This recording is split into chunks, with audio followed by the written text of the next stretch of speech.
Our next talk is on the use of microspheres as an alternative to entrained air bubbles for providing resistance to freeze-thaw and salt scaling. ACI fellow Michael D. A. Thomas is a professor of civil engineering at the University of New Brunswick in Canada. He is a member of ACI Committees 201, Durability, 221, Aggregates, 232, Fly Ash, 233, Slag, 234 silica fume, 236 materials science, 240 natural pozzolans, and 265 service life prediction. Oh my God, Mike, do you have time to do anything else? His research includes durability and reinforced concrete structures. Please help me welcome Mike Thomas. Thank you. This is a pretty packed room here. I'm going to talk about the use of polymeric microspheres, which perhaps this is the wrong session for it to be in, because it's not really a new innovation. It's been around quite a while, as we'll see. So this is an alternative to using entrained air in concrete, and we all know there's a lot of issues with air entrainment. The control of air content is particularly difficult, getting consistency between trucks. Air content's affected by so many parameters: concrete materials, mixture proportions. We know the use of fly ash and other SCMs can have a significant impact. Transportation, construction practices, pumping, ambient conditions, all of these things can affect the air content of concrete, which makes it difficult to control. Another issue, of course, is for every 1% of air we put into the concrete, entrained air, we lose approximately about 5% of the strength.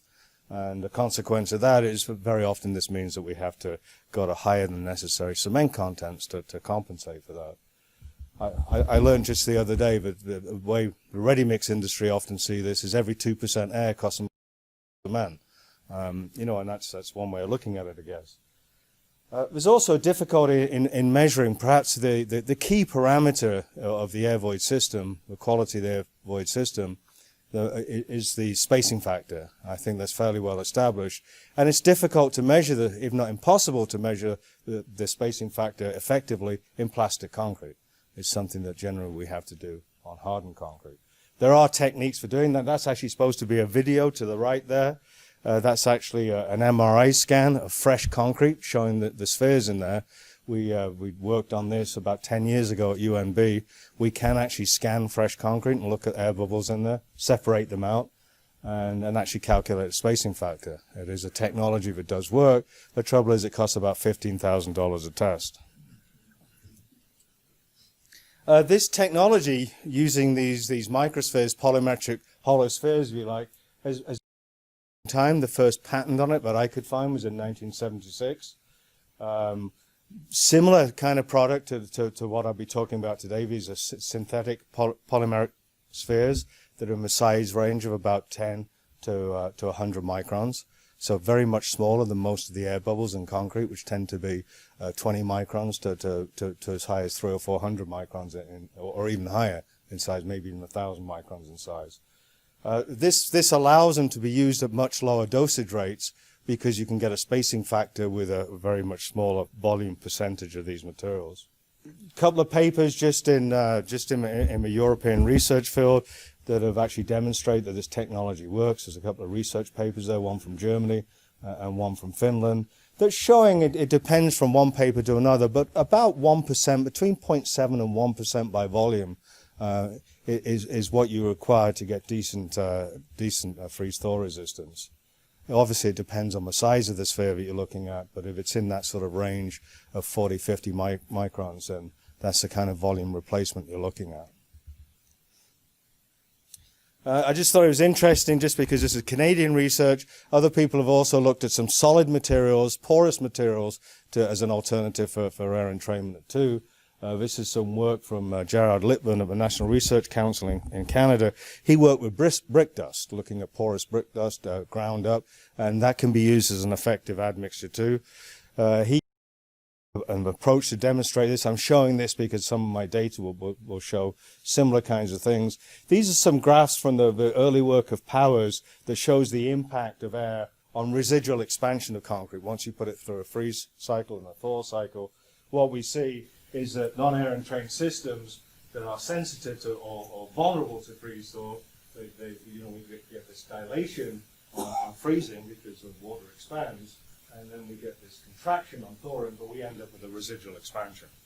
And some people have used this test as a measure of the air void resistance of a system, and typically the criteria used is if your residual expansion is more than about 100 microstrain, then it's indicating you don't have a frost-resistant system. You can see the impact there of putting 2% air in and putting 10% air in.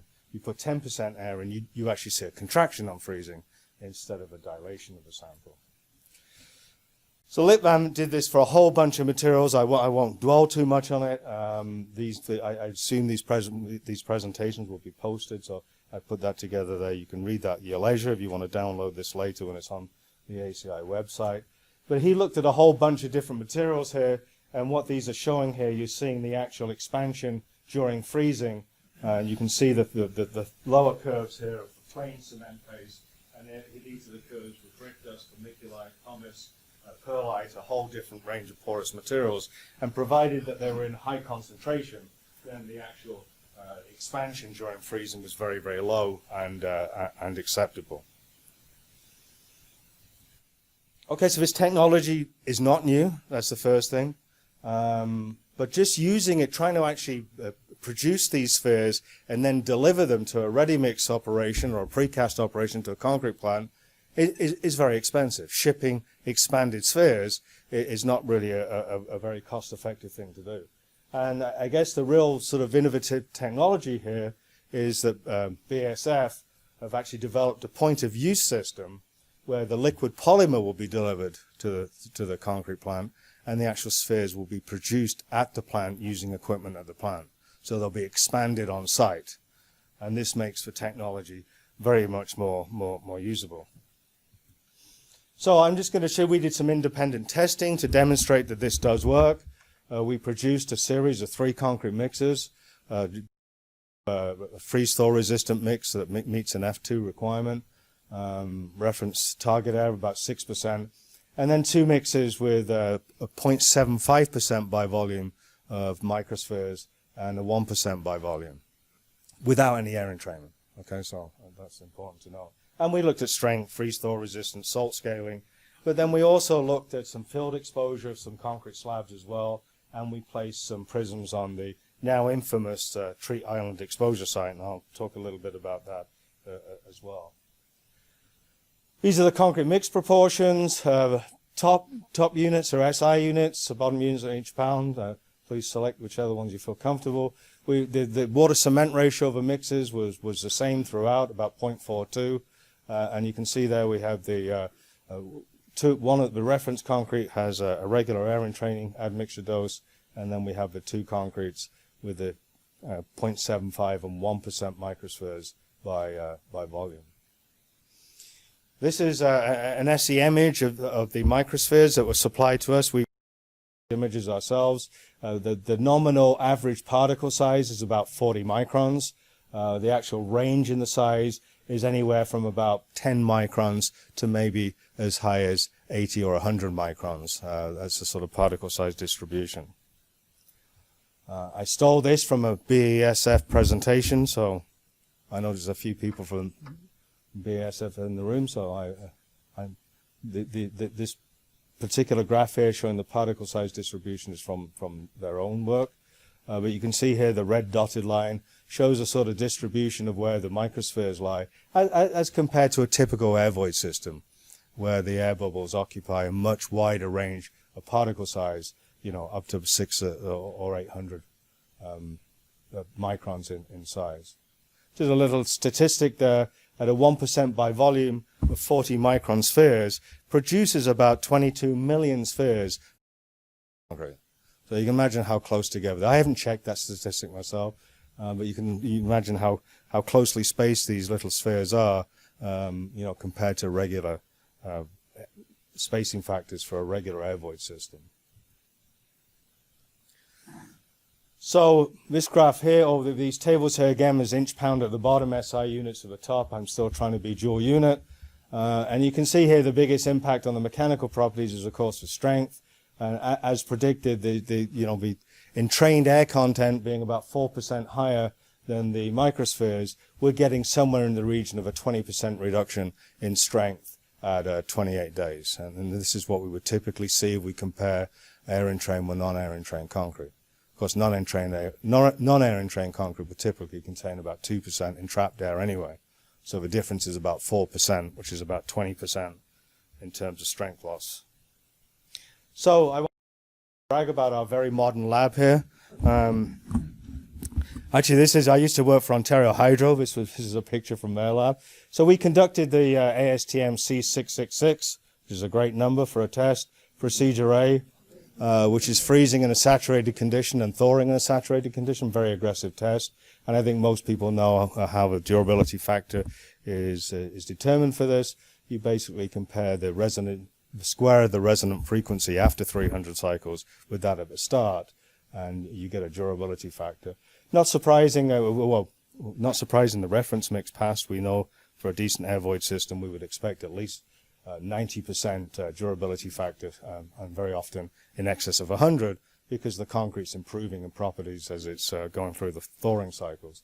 And very similar performance, as you can see here, for the 2 levels of microspheres that we used. We also conducted the 672, which is the deicer-salt scaling test. For those of you not familiar with this is where you pond a 4% solution of calcium chloride on top of the sample. You put it through 50 cycles of freezing and thawing. In the ASTM test procedure, you then just conduct a visual rating at the end of 50 cycles, going anywhere from 0 for no damage to 5, which looks like my concrete driveway in Canada before my wife overlaid it with asphalt. In Canada, we also do a scaled mass loss. We actually collect the scaled residue after every 10 cycles and dry it and weigh it, and we add it all together so we can also see the cumulative scaled mass loss there. The differences between the 3 mixes is really noise in the data. Typical limits in Canada for this test for acceptable performance for bridge decks and sidewalks and that kind of application is anything less than 800 to 1,000 grams per meter squared is considered acceptable performance. So all of these mixes pass quite comfortably. And that just shows what they look like after the test. We do see it's a very, very aggressive test. You basically, the surface only gets 14 days of moist curing, 14 days of drying before the first freeze cycle. So it is quite an aggressive test. We also, UNB, we don't trust this test too much, and we often place slabs on our exposure site. You can see the exposure site there. That's in July. And after every snow event, the slabs are cleared and sprayed with a 3% solution of sodium chloride solution. Research has shown that's the sort of optimum, or you could say perhaps the best word is the pessimum concentration for causing damage. And we've been through 4 winters now and haven't seen any scaling. You might think 4 winters is not long for a durability study, but with deicer-salt scaling, if you have any experience with it, generally, if concrete's going to scale, it does so after 1 winter. If it gets through 1 winter, it might scale in the 2nd winter. Generally, when you've been through 3 winters without any scaling, it generally means your surface is scale resistant. It's something that occurs very early on. Anyway, we're continuing to test these. This was after 4 winters. No sign of deicer-salt scaling on our exposure site under a natural exposure condition. We also placed some beams at the Treat Island exposure site. This is an exposure site off the coast of Eastport in Maine. Very interesting place to visit if anybody gets the opportunity to do so. The highest tides in the world. Tides range anywhere from 18 to 26 feet. So it's pretty spectacular to go down there and work there. It'll be quite exciting working on the dock as the tide's coming up at about a foot every few minutes. Makes you work very quickly.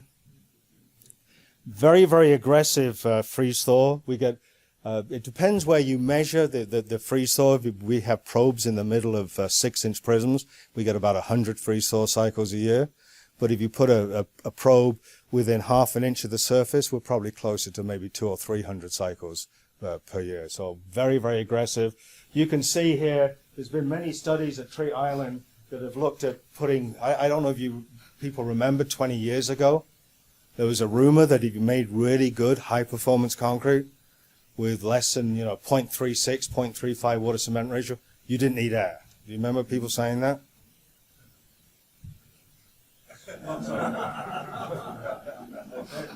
Those concretes right there.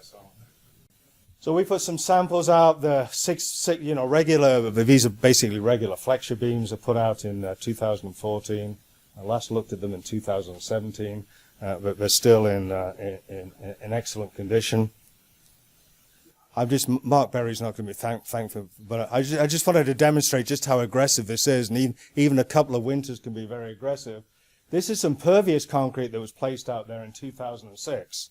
Now, pervious concrete is not meant for a marine environment, and certainly not a marine environment with 200 or 300 freeze-thaw cycles per year. But this is what they look like in 2 years later. We were intrigued with this little bit of survival. And I got a student just completing his PhD on a study of that before.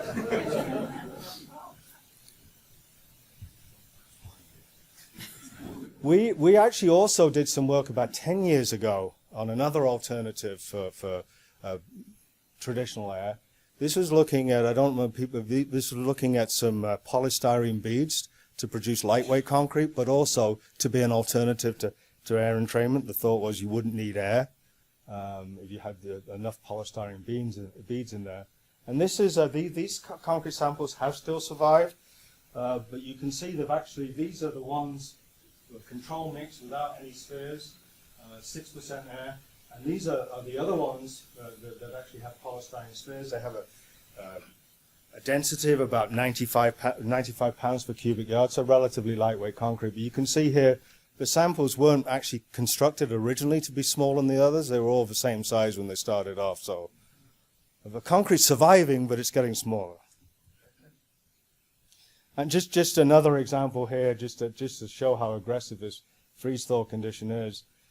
These were some slabs that were sent to me by John Roberts, the late John Roberts. I don't know, a lot of people probably remember him. Big proponent of lightweight aggregate concrete. These were some slabs that were in pretty good condition. They were taken out of a nickel bridge. The concrete wasn't air entrained. It had lightweight aggregate in there, and it survived. They were taken out of service because some rehab work, nothing to do with freeze-thaw. Some rehab work was being done, or the deck was being extended. I can't remember which. And John sent us some slabs in 2008. We covered up all the rebar with epoxy so we wouldn't get corrosion of the exposed rebar, and left the surfaces exposed. And in just a 7-year period at Tree Island, so they've been through 30 years in the bridge deck, and this is what 7 years at Tree Island did to them. So if you can get through for 5 or 6 years at Tree Island, you're doing pretty well. Well, how does this stuff work? And again, I've taken this or reproduced this figure here from an article by Frank Ong and co-workers. Hypothesis here is that because these polymeric spheres they're hydrophobic, you don't get a good bond between the sphere itself and the cement paste.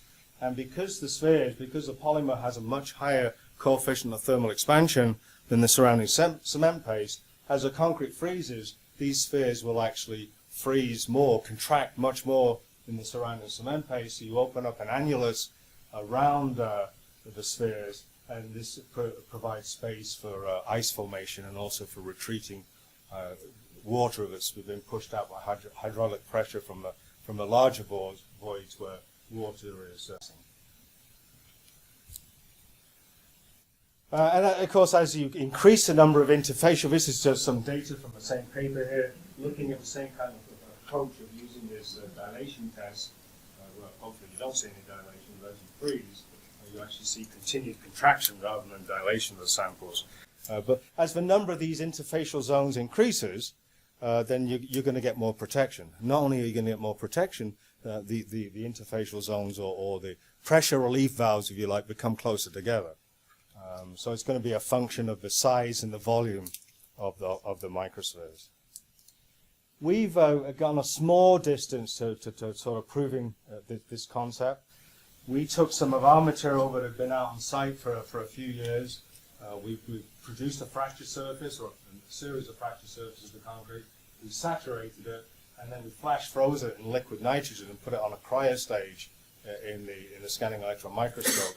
And we're able to develop some images here, which I think, you know, if you just sort of squint a little bit and use the power of imagination, you can see here, this microscope looks very clear. And this is probably around minus 20 degrees Celsius. The sample's warming up as we image, so it's hard to be precise. And you can see a very well-developed annulus around the microsphere, an annulus between the microsphere and the surrounding cement phase. So I think we've got a small way to proving that the mechanism might be as stated by Ong et al.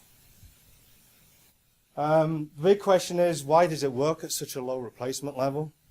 We're seeing this work at just 0.75% by volume. We know typically for air in fresh concrete we need 5% or more. Generally, if you look at air in hardened concrete, 3% is generally enough. If you got 3% air, you're generally good. But this technology is working at a much lower replacement level, or volume replacement. We've been as low as 0.75% in our study. If you look in the literature, people have found favorable performance at as low as 0.36 or 0.4% by volume, which is pretty low. Of course, the spacing factor is more important. We know that.